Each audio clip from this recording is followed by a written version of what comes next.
Okay. Okay, Okay. let's walk. What's it this called?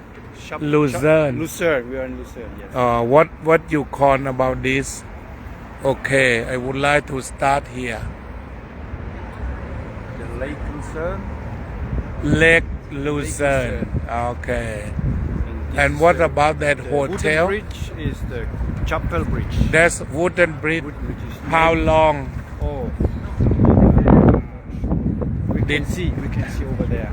Yeah, but more than 100 years. Yeah. But it's very wonderful. And what's it that? That's It's a a big water tower. Or tower. Big Used to be a tower. prison. Used to be a prison. Prison. Yeah, used to be. Wow. You know the history used to be prison. Hear that. อ๋อ Just hear that. ตรงนี้ก็เคยเป็นคุกเป็นตารางมาก่อน How many prisoner are there? Were there? Maybe 100. 100. And the wooden bridge used to be burned Burned by fire. fire. Yeah. You know who burned it? No, we don't know. You- Half of the bridge was burned. Oh.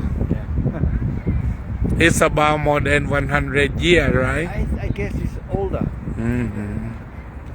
Now we It's can cross the older. bridge. Mm-hmm. We will walk across the bridge. Okay, I would like to lie around here. อาจารย์เห็นจักรยานไหมครับ Yes, okay.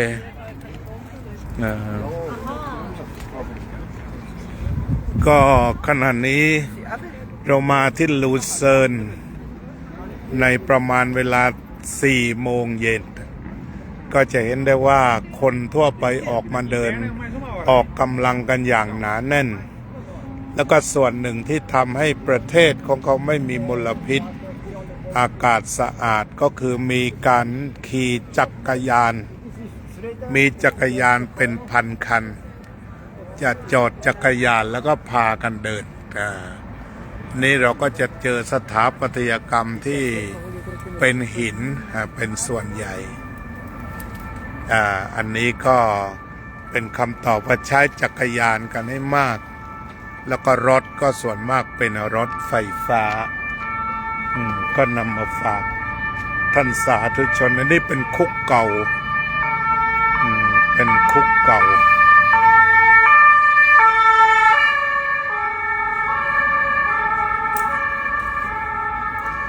ก็ขอเก็บบรรยากาศเหล่านี้มาฝากแก่ท่านสาธุชนทั้งหลาย โดยภาพรวมเรียกว่าทะเลสาบลูเซิร์นอยู่กลางเมืองซึ่งเจริญสูงสุดมาเป็นเวลานาน อันนั้นก็น่าจะเป็นบริษัททำนาฬิกาดังดูป้องของดังๆฉะนั้นก็จะเห็นได้ว่ากลางเมืองของประเทศสวิตคูน้ำกลางเมืองจะสะอาดสะอ้านเป็นที่สุดเป็นทุกคนทุกแห่ง